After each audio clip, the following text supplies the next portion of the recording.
Alright, good day, hi and welcome. Okay, so I finally got the part, but there's no bolts with it. Oh man, this is going to get bad. This is going to get so bad. Alright, so it's only 4 bolts. So this is the EGR valve itself. 5 pins. Don't know if you can see them really good. And that's the top of it. This is for my '06 Dodge Ram.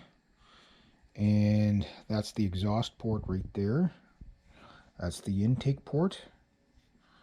And yeah, so that's going to go right onto the manifold right like that, or onto the blockhead, or wherever the port goes from. But I've now got to figure out what I'm going to do for bolts. That's not going to be fun. Just because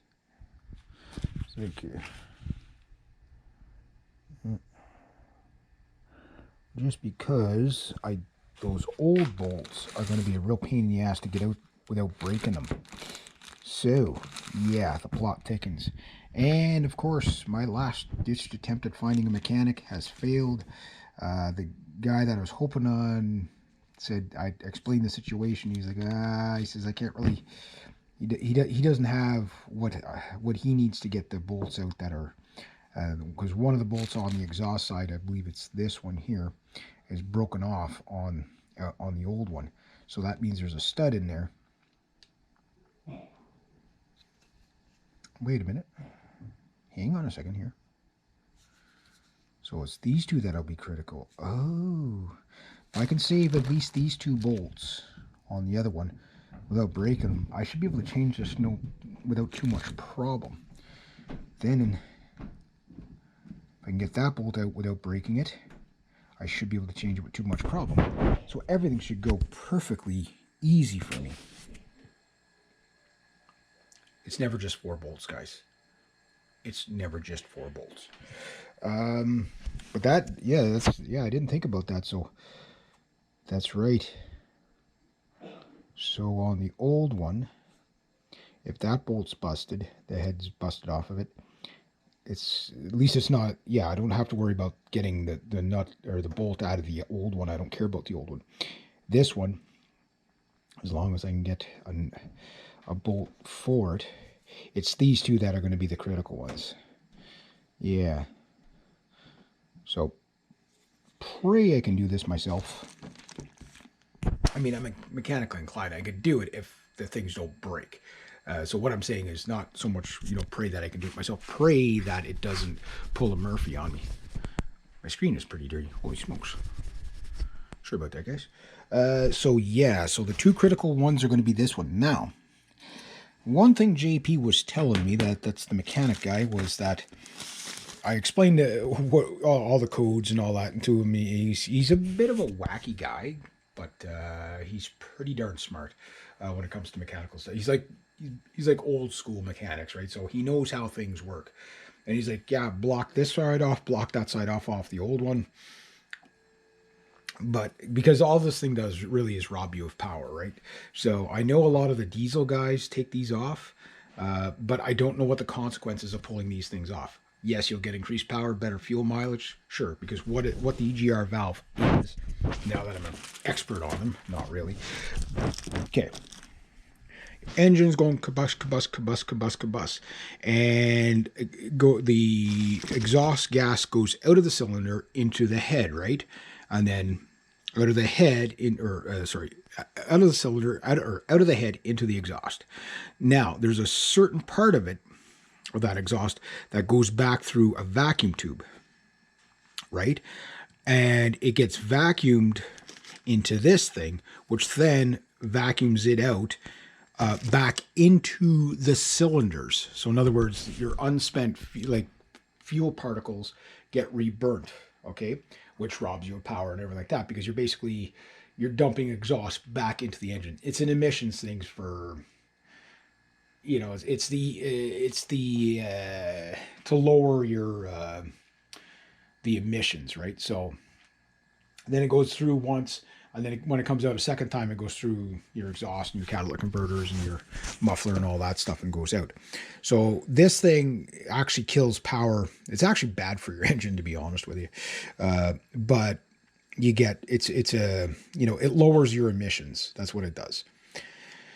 So with mine being most likely stuck open, that exhaust just, when the engine light comes on, what's happening is I'm getting misfires because instead of having, you know, air come in and fuel come in, I have air, fuel, and, you know, burnt exhaust coming in to reburn again, but I'm getting too much of it. And when you get too much of it, it's kind of like the best way I can describe it is when it does the thing, is like it's flooding and starving for fuel at the same time. It's the weirdest thing. Basically, it's like basically robbing the cylinders of the oxygen, right? So where the oxygen would be taking over, it's now all exhaust, and you know you need the oxygen to burn. So you're flooding and starving for fuel at the same time. It's the weirdest thing. And then of course it installs, and then you know you nearly die every time it does that. So if I can get the penetrating oil onto these two bolts here, he was like, yeah, he was like, hit them with WD-40 or liquid wrench for like a week before you tried. So I'll try it and see if it's raining out there right now, so I'm not going to go out there right now, but I'll probably try it on Saturday. And I'm at that point where no matter what, if I screw it up, I have to tow the truck anyway. So I was like, well, if I lose, I have to tow the truck anyway, right?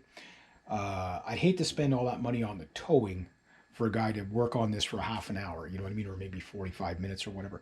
But now that I've looked at the valve, some things have clicked with me, and the one thing is that this broken stud is not as much of an issue as I thought it was. It's an issue because I got to replace it, and I got to find new bolts for this.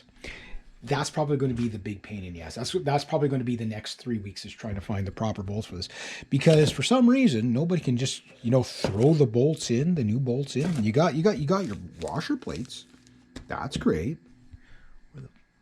The bolts, right? It's like, oh no, you know, let's go buy this brand new part. We'll give you new gaskets. Just reuse your old rusty bolts. Really? This thing's was $130 with tax and all Canadian. So some people said, Reg, why don't you just buy a used one? I could have got a used one for $50, but putting old parts, it's just, you know, why put a time bomb on, like why put a time bomb on a time bomb? You know what I mean? Like, it's a 16-year-old vehicle. Why put a time bomb on a time bomb? Fix the problem. At least then I know it's new. The Rams are known for this pain in the ass thing. That and the newer Rams with the MDS thing, which seems most of them have got it figured out. I can't believe there's not extra bolts in there. I have no idea what thread those bolts are and the exact lengths of them. So we'll see if I can get that sorted out. But I might be able to find the bolts at the scrapyard that are decent shape or whatever. And maybe even Kelly's might have them. I got that at Kelly's Auto. This is just a standard. Who's this made by? Probably made in China, I would imagine. I'll give you some readings here. So quality design, quality built. Yeah, but you didn't, not your bolts, that's for sure. Okay, so standard, professional, blah, blah, blah. Made in Mexico, okay. Oh, part number, EGV827.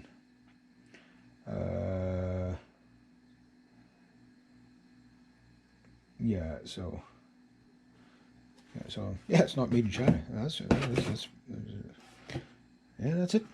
That's all I got there. So Saturday, I'm going to try to fix my truck Saturday, see if I can find the bolts for this sucker. But I think I have to take the other one off first successfully, and then, ooh, that's not a very nice casting there. Or is that supposed to be like that? Yeah, I think it's kind of scratched a little bit too. Almost looks like it's been used once. Probably, you never know. Probably a refurb, that's probably what it is. Yeah, okay, that's clean in there. No, okay, it hasn't been used. Yeah, there we go. All right, so that's the EGR valve anyway. So I thought I'd show you that. Yeah, wish me luck.